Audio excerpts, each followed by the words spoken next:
Hello दोस्तों, TTM family की एक और वीडियो में आप सभी का स्वागत है। और जैसा कि आपको थंबनेल से देखे गया होगा, आज हम एक काफ़ी एक्साइटेड से टॉपिक के बारे में बात करने जा रहे हैं। आज हम लोग बात करेंगे क्रिप्टो करेंसी की, बिटकॉइन की। थोड़ा बहुत बेसिक हम लोग एक्सप्लोर करेंगे कि ये क्रिप्टो करेंसी क्या होती है, बिटकॉइन और क्रिप्टो करेंसी में क्या डिफरेंस है। सो जैसा कि आप देख पा रहे होंगे कि $1 trillion has been lost in the market due to the sudden fall down in the crypto currency prices.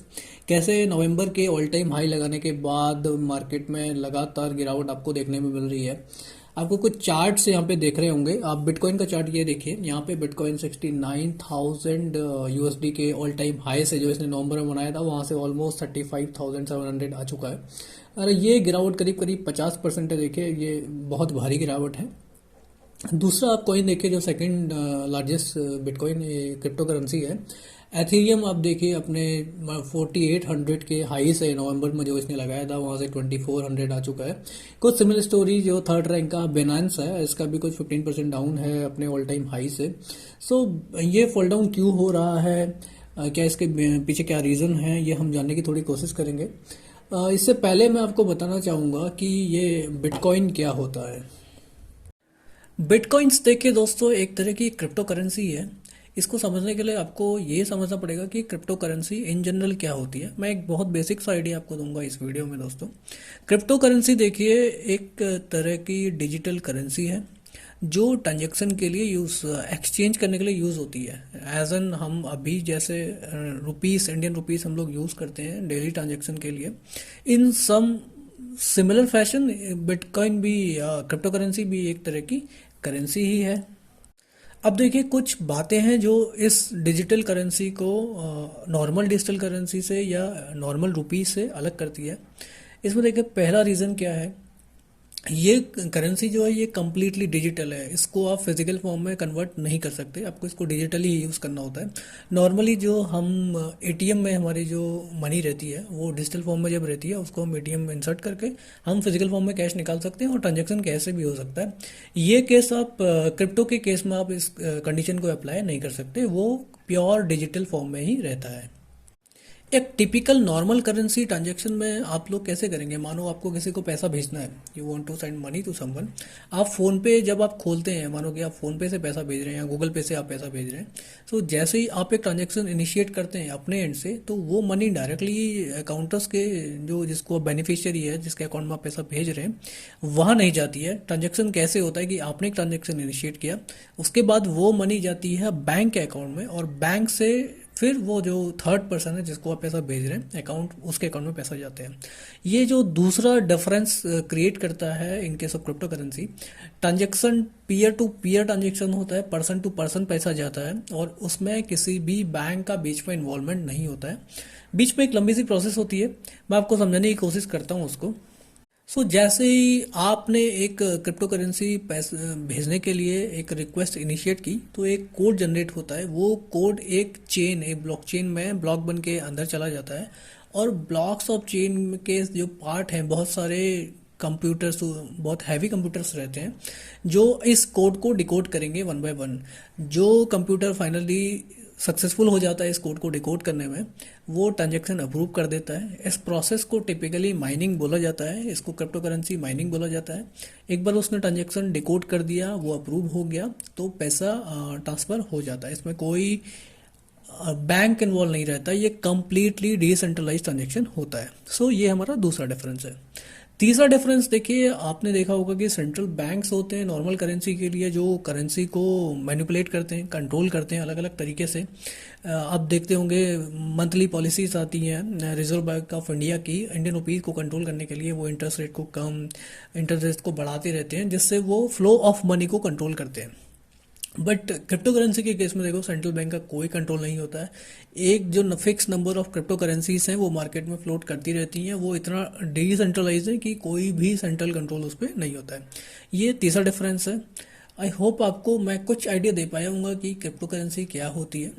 अपने टॉपिक पे वापस आते हैं। जो बिटकॉइन है, एथेरियम है, बाइनेंस है, ये सब एक तरह की क्रिप्टो करेंसीज है। अभी हम वीडियो के सेकंड पार्ट की तरफ बढ़ते हैं, जहाँ पे मैं आपको बताऊंगा कि ये अभी फॉल जो हमने बात की शुरुआत में, ये फॉल क्यों हो रहा है। सो फॉल आउट का जो इमीडिएट रीजन, जो अभी जो इमीडिएट रीजन है वो ये निकल के आ रहा है। आपके सामने रियूटर्स का आर्टिकल भी है, आप देख पा रहे होंगे। जो रशिया का सेंट्रल बैंक है, इसने गवर्नमेंट को प्रपोज किया, जो रशिया की सेंट्रल गवर्नमेंट है उसको प्रपोज किया है कि हम क्रिप्टो का यूज, क्रिप्टो की माइनिंग दोनों को बैन कर देना चाहिए, ऐसा प्रपोजल किया है। माइनिंग, जैसा मैंने आपको बताया था, क्रिप्टो का एक कोड होता है। जैसे ट्रांजैक्शन इनिशिएट होता है तो बहुत सारे हैवी कंप्यूटर्स रहते हैं जो उस कोड को डिकोड करके ट्रांजैक्शन को अप्रूव करते हैं। अभी ये सब करने के लिए एक टाइम लगता है। टिपिकली बिटकॉइन के केस में ये टाइम 4 सेकंड का रहता है। अगर माइनिंग देखे कम हो जाएगी, नंबर्स ऑफ कंप्यूटर्स कम हो जाएंगे, तो माइनिंग का रेट बढ़ जाएगा। इस वजह से जो इन्वेस्टर्स हैं, जो बिटकॉइन में पैसा लगाते हैं, वो लोग काफ़ी कॉन्फिडेंस लूज किए, जिस वजह से ये सडन फॉल आउट आपको देखने को मिला। यहाँ पे और भी अदर कारण भी हैं जो हम आपको वन बाय वन बताएंगे। दूसरा कारण देखिए, दूसरा जो सबसे बड़ा रीजन आप देखेंगे ये निकल के आ रहा है कि जो यूएस का सेंट्रल बैंक है, फेडरल रिजर्व ऑफ यूएस, इसने डिसाइड किया है कि जो इंटरेस्ट रेट है उसको बढ़ाया जाएगा। आपको पता होगा कोरोना के टाइम पे major economies of the world ने अपने जो इंटरेस्ट रेट थे, सेंट्रल बैंक इंटरेस्ट रेट थे, उसको काफी लो रखा था, सो दैट स्पेंडिंग में कभी ना आए, मार्केट में कैश फ्लो बना रहे। बट इस वजह से देखिए काफी महंगाई देखने को मिल रही है। यूएस में इन्फ्लेशन अराउंड 12 to 13% रहा है लास्ट 1 ईयर में। ये काफी हाई नंबर है। इंडिया में भी आप देखोगे हमारा होल प्राइस जो इंडेक्स है, होल प्राइस इन्फ्लेशन इंडेक्स है, वो अराउंड 12 to 13% हमारे केस में भी है। सो काफी कॉशियस होकर फेडरल रिजर्व ने बोला है कि वो इंटरेस्ट रेट बढ़ाएगा और वो लॉन्ग टर्म तक आगे बढ़ता रहेगा। अभी देखिए जैसे ही बैंक इंटरेस्ट रेट बढ़ाता है तो लोन देने की जो वॉल्यूम है वो कम हो जाता है। अब जैसे ही वॉल्यूम कम होता है तो लोगों के हाथ में पैसा कम हो जाता है, और जाहिर सी बात है जब आपके हाथ में पैसा कम होगा तो आप इन्वेस्ट कम करोगे। इन्वेस्ट कम करेंगे तो ऑब्वियसली चीज़ की डिमांड कम हो जाती है, और ये डिमांड और सप्लाई के रूल के अकॉर्डिंग वर्क करते हुए बिटकॉइन का प्राइस भी नीचे होगा क्योंकि उसका डिमांड कम होगी। आप साथ ही साथ में एक रिलेटेबल रीजन भी है। देखिए ये फेड ने जो इंटरेस्ट बढ़ाने की बात की है, yes, federal reserve of US को टिपिकल वर्ड्स में, शॉर्ट फॉर्म में फेड बोला जाता है।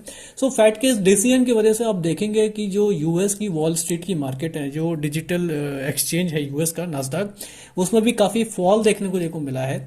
नास्डैक के साथ साथ ही ये क्रिप्टो है जिसमें यूएस के हैवी इन्वेस्टर्स पैसा लगाते हैं, इनका कॉन्फिडेंस कम हुआ और हमने एक फॉल देखा।